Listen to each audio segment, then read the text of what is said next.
दोस्तों नमस्कार। आज के खास वीडियो में आपका बहुत बहुत स्वागत है। दोस्तों यदि आपके पास पैसे नहीं हैं और आपको दुकान में माल भरने की ज़रूरत है तो आप लोग क्या करते हो कि ब्याज पर पैसा उठा लेते हो या लोन उठा लेते हो। मगर यदि आपकी दुकान में माल भी भर जाए, ब्याज पर पैसा भी ना उठाना पड़े, लोन भी ना उठाना पड़े, तो कैसे आप अपनी दुकान में माल भर सकते हो, कैसे अपना बिजनेस आगे बढ़ा सकते हो, किस तरीके से पूरी वैरायटी अपनी दुकान में ला सकते हो। आज की वीडियो बहुत इंपॉर्टेंट है कि रिटेलर्स अपनी दुकान में माल कैसे भरे, वो भी बिना किसी के ब्याज का पैसा दिए, बिना किसी से ब्याज से पैसा लिए, या किस तरीके से अपने पूर्ति करें। तो किसी हद तक आप लोग पूर्ति कर सकते हो और अपनी दुकान में माल ला सकते हो। मगर उसके लिए आपको क्या करना पड़ेगा आपको इस वीडियो में पता चल जाएगा। वीडियो को आप पूरी देखिएगा, वीडियो इसकी बिल्कुल मत कीजिएगा क्योंकि इंपॉर्टेंट टॉपिक है और ज़्यादा बड़ी वीडियो मैं नहीं बनाने वाला हूँ।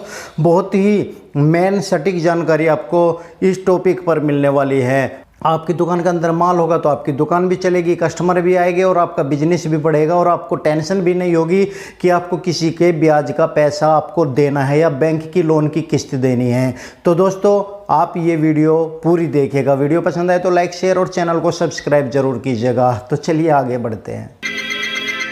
दोस्तों नमस्कार, मैं हूं प्रहलाद सिंह और आप देख रहे हैं आपका अपना यूट्यूब चैनल तेजस व्लॉग। आज की टिप्स बहुत ही इंपॉर्टेंट है कि रिटेलर्स अपनी दुकान में माल बिना पैसों के कैसे भरे। या आप ये भी कह सकते हैं कि हमारे पास पैसा नहीं है, बैंक से लोन लेने की ज़रूरत पड़ रही है या दूसरे से ब्याज के ऊपर पैसा उठाने की ज़रूरत पड़ रही है जिससे कि आपका बिजनेस चल सके। मगर अब आपको ऐसा करने की ज़रूरत नहीं है। आप अपने नज़दीकी होलसेलर से या जिससे आप माल उठाते हैं, आपको वो बंदा उधार माल देगा। आपको पैसा ज़रूर देना पड़ेगा उसको, मगर आपकी टेंशन नहीं होगी कि उसके ऊपर ब्याज लगेगा।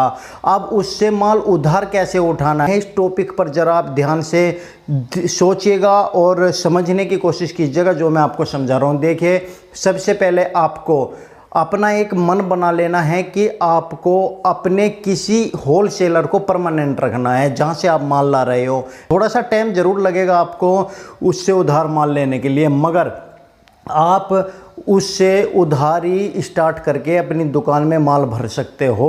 उसके लिए आपको विश्वास जीतना पड़ता है। यदि आपने उस होलसेलर का विश्वास जीत लिया तो आप 100% अपनी दुकान में माल भर पाओगे, अपने बिजनेस को बढ़ा पाओगे। अब सवाल उठता है कि सर कि हम होलसेलर का विश्वास कैसे जीते। आजकल तो रिटेलर वाले उधार नहीं देते तो होलसेलर वाले कई हज़ार रुपए का हमें उधार कैसे देंगे। मगर रिटेलर वाले देते हो या ना देते हो, मगर होलसेलर आपको उधार ज़रूर देगा। उसके लिए आपको विश्वास जीतना है और विश्वास जीतने के लिए आपको उस होलसेलर से लगातार ख़रीदारी करनी है। आपके पास यदि थोड़ा बहुत भी पैसा है, जो भी है, जितनी भी दुकानदारी आपकी हो रही है, कम हो रही हो या ज़्यादा हो रही हो, आप जब भी लाए एक होलसेलर से माल लेकर के आए और कोशिश करें कि अपने नज़दीकी होलसेलर से माल लाए, लोकल होलसेलर से माल लाए। यदि आपके पास पैसे की दिक्कत है और आपको नौबत आ रही है कि किसी से उधार लेने की ज़रूरत पड़ रही है, तो आप अच्छा है कि ब्याज पर पैसे ना उठाकर डायरेक्ट होलसेलर से ही उधार ले लें। अगर आप डायरेक्ट होलसेलर को जाकर कहोगे कि सर मुझे उधार चाहिए, तो होलसेलर आपको मना कर देगा। ऐसा नहीं करना है। आपको होलसेलर के पास जाना है, उससे माल उठाना है। विश्वास बनाने की ट्रिक मैं आपको बता रहा हूँ। उससे जब आप 2, 4, 5 हज़ार रुपये का माल सपोज कीजिए आपने ख़रीद लिया, 5 हज़ार रुपये का एक दिन आपने माल ख़रीद लिया, आप दूसरे दिन गए, तीसरे दिन गए। कहने का मतलब स्टार्टिंग में आपको अपना फेस उसे याद रखने के लिए बनाना है जिससे कि वो आपको पहचान सके। होलसेलर के पास बहुत सारे कस्टमर आते हैं, मगर उन कस्टमर में आपका फेस वो याद रख सके, इस तरह का काम आपको करना है।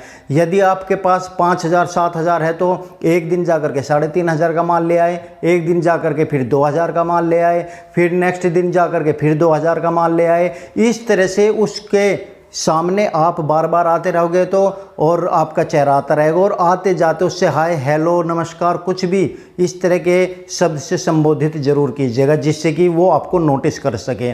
दोस्तों जब आप उससे 5-7 बार माल ले आएंगे, उससे जान पहचान बढ़ाने की कोशिश कीजिए। सर मैं यहाँ से आता हूँ, आपके पास किस तरह का माल मिलता है, क्या हमारी शॉप पर इस तरह चल सकता है, हमारा ये बिजनेस है, अपना पूरा एड्रेस बताइए। आपके मन के अंदर उसका पैसा वापसी देने का होना चाहिए। ऐसा नहीं कि आप उधार माल ले लो उससे और उधार माल लेने के बाद आपके मन में चल रहा हो कि हम इसका पैसा वापसी नहीं करेंगे। ऐसा बिल्कुल नहीं सोचना है। आपको पैसा वापसी करना है ईमानदारी के साथ। यदि आप उससे बात करोगे तो ऑटोमेटिकली कॉन्फिडेंस आपके चेहरे पर झलकेगा। वो कॉन्फिडेंस उसको प्रभावित जरूर करेगा और आपको उधार माल लेने के लिए जब आपको ज़रूरत पड़ेगी तो वो मना नहीं कर पाएगा।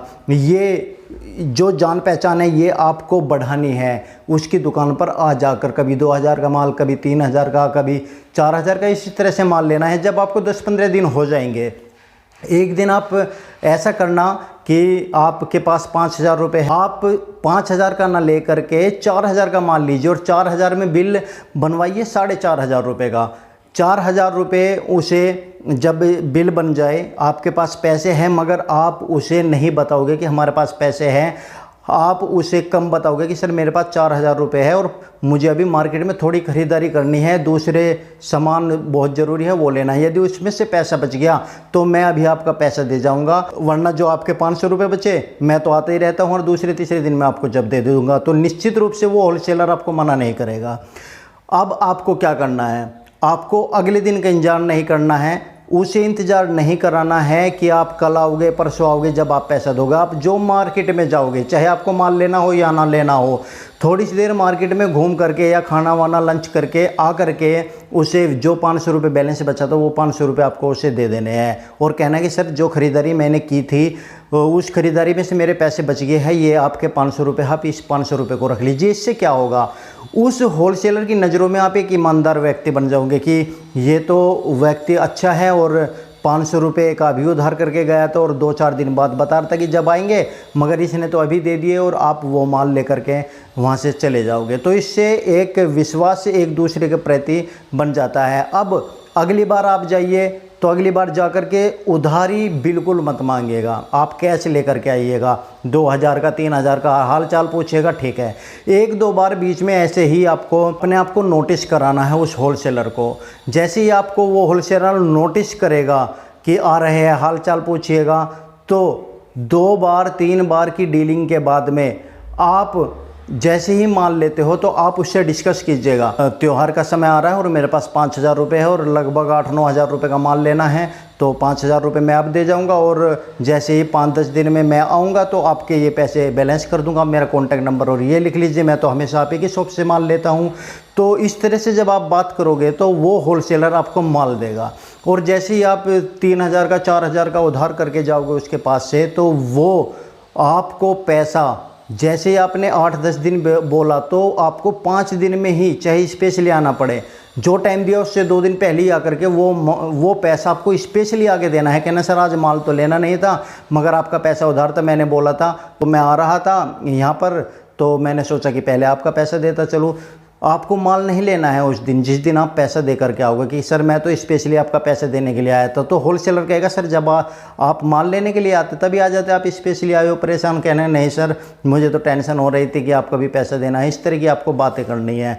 तो ये उसके दिल में आपके प्रति एक जज्बा पैदा करेंगे, एक विश्वास पैदा करेंगे और आप वो पैसे दे करके वहाँ से चले जाएंगे और अगली बार आपकी डीलिंग कंटिन्यू होती जाएगी। आप 10,000 का माल लेना चाहते हो तो 7,000 रुपये उसे दे दीजिए कि सर मैं अगली बार दे दूंगा, वो आपको फिर मना नहीं करेगा। धीरे धीरे आप डीलिंग बढ़ाते जाइए और धीरे धीरे आप अपना पैसा उधारी का उसमें लिखवाते जाइए और समय से आप देते जाइए। आपकी दुकान भी धीरे धीरे बढ़ जाएगी।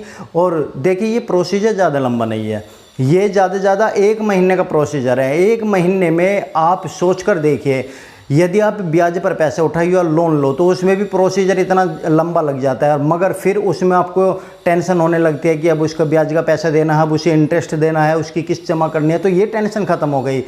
ये सबसे बेहतरीन ट्रिक है कि आप सीधे होलसेलर को अपना विश्वास पात्र बनाओ और उससे उधार माल उठाओ और अपनी दुकानदारी करो और जैसे ही पैसा आए तो उस होलसेलर से डीलिंग करते रहो, उसका पैसा उधारी का देते रहो, विश्वास खराब मत करना।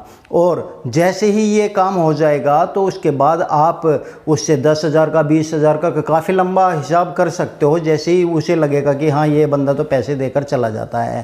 तो दोस्तों ये ट्रिक थी कि आप बिना पैसों के किस तरीके से अपनी दुकान में माल भर पाओगे। यदि वीडियो पसंद है तो वीडियो को लाइक शेयर और चैनल को सब्सक्राइब जरूर कीजिए। धन्यवाद, थैंक यू वेरी मच।